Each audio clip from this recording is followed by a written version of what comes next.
future company secretaries, welcome to my channel. This is Kajal Tiwari and I have recently completed my CF exams at all 3 levels and I have secured an All India rank 2 in my CS professional exam, which is the third and the final stage. So firstly I would like to thank you guys. Thank you so much. आप सबके इतने सारे messages आए हैं result के बाद से and मुझे सच में बहुत अच्छा लगा है. मैं वर्ड्स में नहीं एक्सप्रेस कर सकती कि कितनी अमेजिंग फीलिंग है. आप सबके मैसेजेस, पॉजिटिव वर्ड्स और विशेस पढ़ के सच में मुझे बहुत अच्छा लगा. So thank you so much. And results को आए हुए ऑलमोस्ट 1 वीक हो चुके हैं एंड रिज़ल्ट्स के बाद से इतनी सारी चीज़ें लाइंड अप थी कि मैं इंट्रोडक्शन वीडियो शूट ही नहीं कर पाई. सो आप इसी को मेरा इंट्रोडक्शन वीडियो समझिएगा. एंड मैंने सोचा इंट्रोडक्शन की जगह अभी पहले मुझे विशेज़ के साथ बहुत सारे लोगों के डाउट्स एंड क्वेरीज़ भी आई हैं, तो मैं पहले उनका आंसर दे दूँ क्योंकि वो ज़रूरी है. अभी दिसंबर अटेम्प्ट में सिर्फ हार्डली 3 मंथ्स बचे हुए हैं, तो मुझे लगा कि मुझे पहले उस चीज़ का रिप्लाई आप लोग को दे देना चाहिए. तो इसलिए मैंने ये वीडियो बनाई है ताकि मैं इस वीडियो के थ्रू सबके डाउट्स मेरे एंड से जितना पॉसिबल हो उतना सॉल्व कर पाऊँ. ओके, सो स्टार्ट करते हैं. बहुत सारे क्वेश्चंस आए हैं, बहुत सारे क्वेश्चंस कॉमन भी हैं, तो मैं जो कॉमन क्वेश्चंस हैं उनका ऐसे उनको क्लब करके उनका सिंगल आंसर दे रही हूँ. स्टार्ट करते हैं.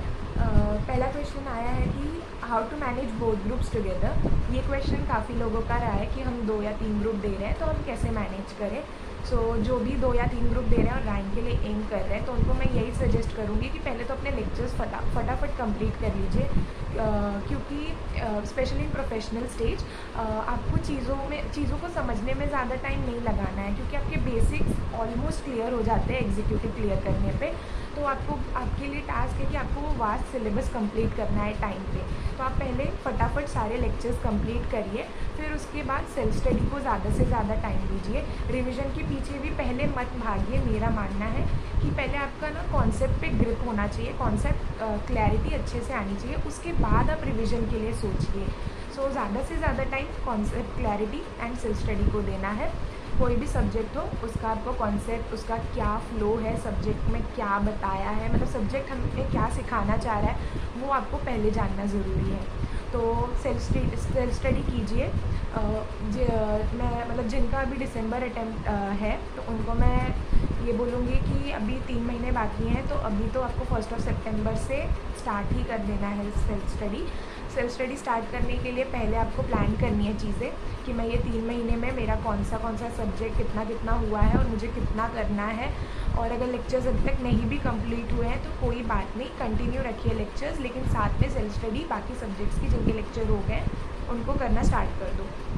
फिर उसके बाद आप क्या कर सकते हैं, हाँ, प्लान जब आप करते हैं ना चीज़ें, तो फिर ना एक चीज़ है जो आप कंसीडर नहीं करते. बहुत से लोग भूल जाते हैं कंसीडर करना, जो कि है अनफोर्सीन सर्कमस्टेंसेस या फिर ऐसी सिचुएशन जो हमारे कंट्रोल में नहीं है, या फिर बहुत सी ऐसी सिचुएशन है जो हमारे सामने है लेकिन हम उसे बहुत लाइटली लेते हैं. लाइक फेस्टिवल्स, हम सोचते हैं कि अरे जाने दो, मैं पढ़ाई कर रही हूँ इस टाइम पे भी. ऐसा नहीं होता, डिस्ट्रैक्शन होता है. बहुत हार्डली बहुत कम बच्चे होंगे जो दिवाली वाले दिन भी बैठ के पढ़ेंगे. उनको मेरा सैल्यूट है, मुझसे तो नहीं होता था, बट ठीक है.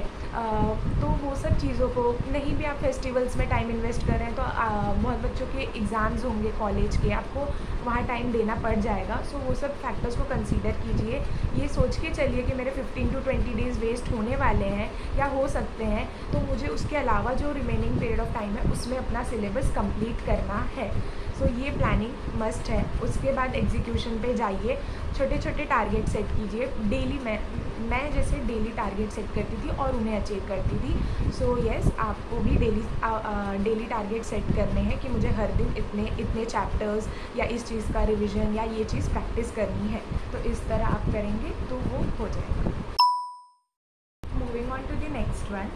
In past 2 attempts, I gave group 1 and 3 but unfortunately not clear. Right now I am doing training as well. I am confused. Shall I prepare for second group and give all groups or prepare for only 1 and 3?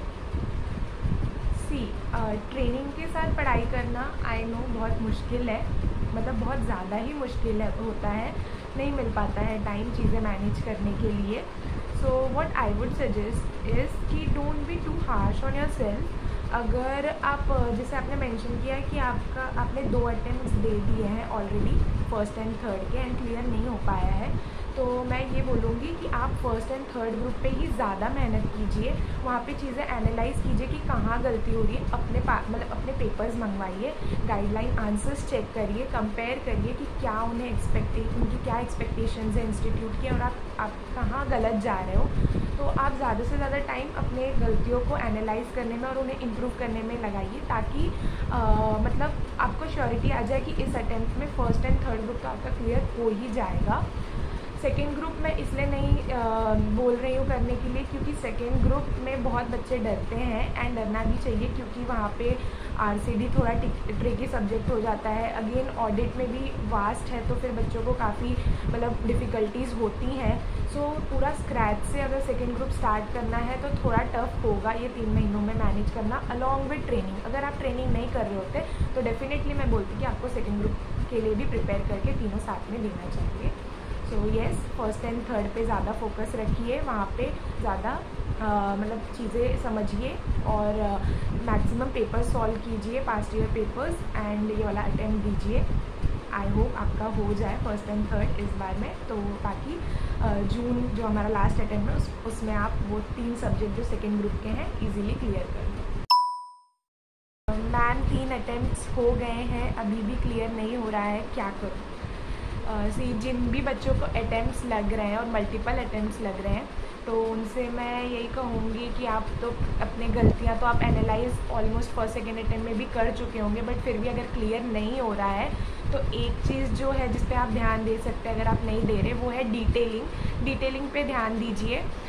Like case law के नाम याद करना start कर दीजिए, फिर उसके बाद section number याद रखना स्टार्ट कर दीजिए। ये सब चीज़ें आप आंसर्स में लिखिए। ज़्यादा से ज़्यादा केस लॉ के नाम लिखने से जो आप एग्रीगेट आपका नहीं बन पाता वो बनता है, एक्स्ट्रा मार्क्स स्कोर कर पाते हैं बच्चे। तो ये सब डिटेलिंग पे अंडरलाइन कीजिए, आंसर्स को, इम्पॉर्टेंट चीज़ों को हाईलाइट करना स्टार्ट कर दीजिए। ये अभी से आप प्रैक्टिस कीजिए तो शायद आपका इस अटेम्प्ट में क्लियर हो जाए। सो जो डिटेलिंग वाला पार्ट है उस पर ज़्यादा फोकस रखिए।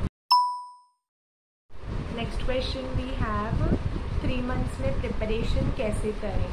सो येस, अगेन वही चीज़ें हैं कि पहले तो प्लान करिए। 3 मंथ्स हैं आपके पास, कितने डेज़ हैं और कितने सब्जेक्ट्स हैं, पर सब्जेक्ट आप कितना टाइम एलोकेट कर सकते हैं उसका काउंट रखिए।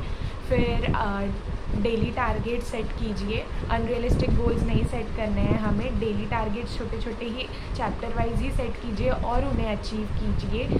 थर्ड चीज़ बोलूँगी कि जो चीज़ जिस दिन पढ़ा है उसी दिन 1 घंटा निकाल के रिवाइज और आंसर प्रैक्टिस में आपको ये भी नहीं बोल रही कि मतलब उस चैप्टर के सारे आंसर्स करने हैं या सारे क्वेश्चंस करने हैं, नहीं, 1 से 2 आंसर प्रैक्टिस करने हैं। टाइमर लगा के वो चीज़ें करिए, हेल्पफुल होती हैं। ऐसा नहीं है कि डायरेक्ट एग्ज़ाम में जाइए और क्वेश्चन पेपर सामने आ गया और हम लिखने बैठ रहे हैं। सो डेली 1-2 आंसर का तो प्रैक्टिस रखिए। फिर उसके बाद एक चीज़ है कि जो चीज़ आप पढ़ रहे हैं ना, जो भी सब्जेक्ट आप पढ़ रहे हैं या जो भी चैप्टर आप पढ़ रहे हैं उसे कम्प्लीटली पढ़िए। ऐसा नहीं कि उस चैप्टर का कुछ पार्ट आपने बाद में करने के लिए रख दिया या अमेंडमेंट्स बाद में के लिए रख दिए, उसका रिविज़न लेक्चर आपको करना था वो आपने सोचा चलो लास्ट के मंथ में कर लूँगा। नहीं, जो सब्जेक्ट आप ले रहे हो ना उसे कम्प्लीटली ख़त्म करो, क्योंकि जितना अभी से चीज़ें सॉर्टेड रखोगे ना उतना लास्ट में ईजी हो जाएगा। वरना वो जो एग्ज़ाम के पहले के 15-20 डेज़ है ना वो काफ़ी हेक्टिक हो जाएंगे और उधर आप अच्छे से रिवाइज़ नहीं कर पाओगे, चीज़ें बहुत मेस्डअप हो जाएगा और आप खुद ही डिमोटिवेट फील करोगे कि मेरा ये भी बचा है वो भी बचा है, मैं तो कुछ कर ही नहीं पा रहा। सो इसीलिए अभी से सॉर्टेड एकदम रखिए चीज़ें और करिए, हो जाएगा। 3 मंथ सफिशिएंट है, मोर देन इनफ है। मैंने 9 सब्जेक्ट्स किए थे, अगर आप न्यू सिलेबस में तो आपको 7-8 ऐसे सब्जेक्ट्स होंगे, हो सकता है। डोंट वरी, अच्छे से अच्छे माइंडसेट अच्छे अप्रोच के साथ पढ़िए, हो जाए। Next one, can I switch to new syllabus? Currently in old cleared group 3. Can I switch? Yes you can, but if you ask me I would suggest कि switch मत कीजिए, क्योंकि जहाँ तक मैंने सुना है न्यू सिलेबस में काफ़ी चीज़ें नई ऐड हुई है, बहुत सारे न्यू एडिशंस हैं, सिलेबस को वास्ट किया गया है, स्पेशली ESG DD के।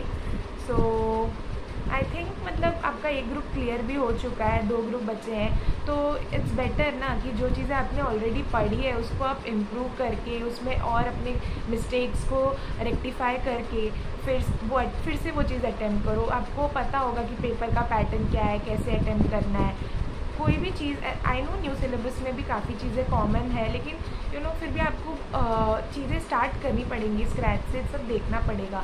तो नई चीज़ें करने में ज़्यादा टाइम लगेगा, इससे अच्छा जो आपने किया है ऑलरेडी उसमें थोड़ा सा अगर आप ज़्यादा मेहनत, थोड़ा सा ज़्यादा टाइम इन्वेस्ट कर दोगे, तो अभी भी 2 अटेम्प्ट बचे हैं ओल्ड सिलेबस के, तो आपका क्लियर हो सकता है। सो अगर मुझसे सजेशन मांग रहे हो आप, तो मैं यही सजेस्ट करूँगी कि फर्स्ट एंड सेकेंड ग्रुप आप ट्राई करो कि आप न्यू सिलेबस में ना जाओ और ओल्ड सिलेबस में ही दो, बेटर रहेगा।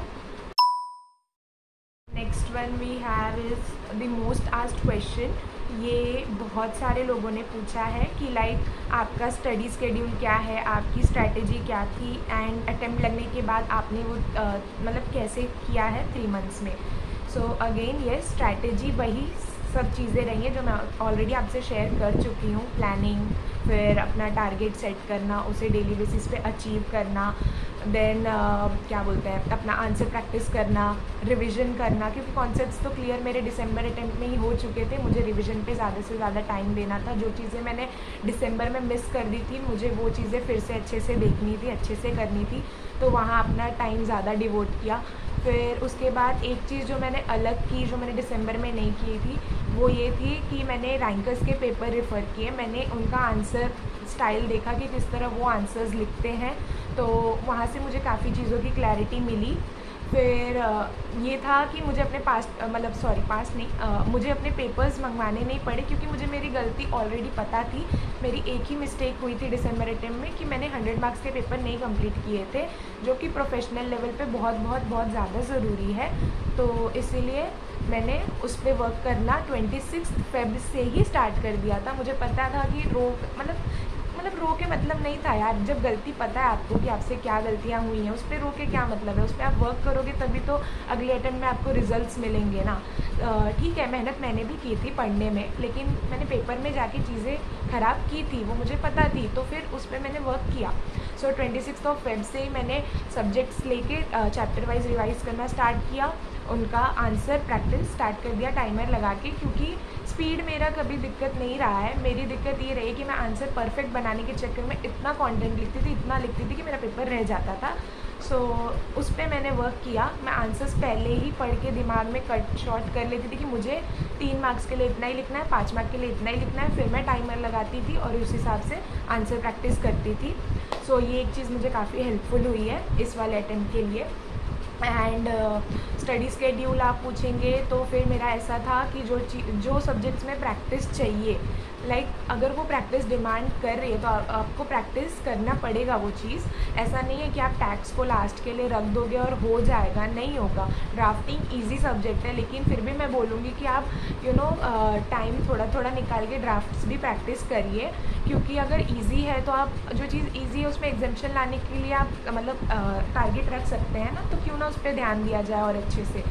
तो ऐसा था कि मैंने 3 मंथ्स के लिए ये सेट कर लिया था कि मुझे 1.5 मंथ्स अपना टैक्स को एंड 1.5 मंथ्स ड्राफ्टिंग को, या फिर ऐसे 2 मंथ्स टैक्स को और 1 मंथ ड्राफ्टिंग को, ऐसे तो देना ही है प्रैक्टिस के लिए। तो ये मेरा पहले से सेट था। उसके अलावा मैंने थियरी सब्जेक्ट्स, मेरी स्ट्रैटेजी ये थी कि मैं बहुत सारे सब्जेक्ट एक साथ नहीं लेती थी। मैं एक सब्जेक्ट लेती थी, उसको पहले पूरा कंप्लीट करती थी 10 to 12 डेज़ में या 15 डेज़ में, फिर उसके बाद दूसरे सब्जेक्ट पे जाती थी। सो ऐसे था कि मैंने टैक्स से स्टार्ट किया था एंड थियरी में मैं गवर्नेंस लिया था। फिर उसके बाद से वो मैंने 15 डेज़ में कंप्लीट करके मैंने ये भी कैलकुलेट किया था कि आने वाले 3 महीनों में मेरे एमकॉम के भी एग्ज़ाम्स होने वाले हैं, एलएलबी का एंट्रेंस भी होने वाला है, तो वो सब भी मैंने पहले से ही उसके लिए टाइम अलग से निकाल के जो बचे टाइम थे उसमें हर सब्जेक्ट को डिवाइड करके एलोकेट किया टाइम। फिर वैसे मैंने पढ़ाई कंप्लीट की है। और 10 to 12 डेज़ आपको भी ऐसा लग रहा होगा कि बहुत मतलब कैसे होगा, लेकिन ट्रस्ट में अगर आप पढ़ने बैठोगे तो हो जाता है। 10 to 12 डेज़ रिवीजन के लिए, स्पेशली जिनको अटेम्प्ट्स लगे हैं उनके लिए 10 to 12 डेज़ एक सब्जेक्ट के लिए मोर देन इनफ है, तो आप दीजिए। उसी 12 डेज़ में मैंने ओवरऑल सारा चीज़ कंप्लीट किया है उस सब्जेक्ट से रिलेटेड, चाहे उसका रिवीजन हो, पास्ट ईयर पेपर्स हो, रैंकर ने किस तरह लिखा है वो सब भी देखना, अमेंडमेंट्स भी देखना, मैराथन जहाँ ज़रूरत पड़ी वो भी देखना, सब उसी में कंप्लीट किया है। कुछ लास्ट मोमेंट के लिए नहीं रखा, क्योंकि मुझे था कि इस बार मुझे सब टाइम से कंप्लीट करना है। उस लास्ट के 9 डेज़, मतलब जो एग्ज़ाम, सॉरी नॉट लास्ट के 9 डेज़, एग्ज़ाम वाले जो 9 डेज़ हैं उसमें मुझे कोई भी गड़बड़ नहीं चाहिए। वो बैक टू बैक 9 डेज़ का प्रेशर मैं तभी डील कर पाऊँगी जब मैं ये 3 महीने एक्स्ट्रा प्रेशर लूँगी, एक्स्ट्रा एफर्ट्स डालूँगी और चीज़ें करूँगी। तो मैंने उस हिसाब से पढ़ाई की थी। रूटीन अगर आप पूछेंगे तो मैं ऐसे टाइम देख के नहीं पढ़ती थी। मेरा रात का टाइम था 12 से 6, तो मैं उतना जग के पढ़ती थी। और उसमें ऐसा नहीं है कि हर दिन मेरा 6 घंटा पढ़ाई होता ही होगा, नहीं। कभी मैं इंस्टा भी स्क्रॉल करती थी और किसी दिन ऐसा था कि मैं फ़ोन को बिल्कुल भी हाथ नहीं लगाती थी। सो मेरा ऐसे था कि मुझे लोड लेके, बर्डन लेके मैं अपने आप को ना दिमाग पे वो प्रेशर नहीं बनाना चाहती थी कि मुझे पढ़ना है पढ़ना है पढ़ना है, वरना मुझसे नहीं होती वो चीज़। तो मैंने ना ऐसे चिल रह के कि हाँ देखो करना तो है, तो शांत मन से, ठीक है आज मन नहीं करा थोड़ा सा फ़ोन देख लो, फिर मन करेगा पढ़ो, नहीं मन करा कोई चीज़ बोरिंग लग रही है, नहीं समझ में आ रही है, चलो उसको लिख के प्रैक्टिस करो, उसके मतलब फ्लो चार्ट्स बना लो। और उसके बाद भी अगर पढ़ाई में मन नहीं लगता था तो फिर मैं रिकॉर्ड करना अपने आप को स्टार्ट कर देती थी। लाइक आपने मेरे रील में भी देखा होगा कि मैं रिकॉर्ड कर रही थी अपने आप को पढ़ते वक्त, तो वो चीज़ें करती थी। उससे मेरा पढ़ाई में और इंटरेस्ट डेवलप होता था कि हाँ मैं पढ़ूँ, फिर मेरी रैंक आएगी तो मैं ये ऐसे वीडियो अपलोड करूँगी रील में। सो मैंने मैनिफेस्ट किया और वो चीज़ें हुई, तो उस बात की खुशी है। आप भी ऐसे कुछ करिए, इंटरेस्ट डेवलप कीजिए तो हो जाएगा।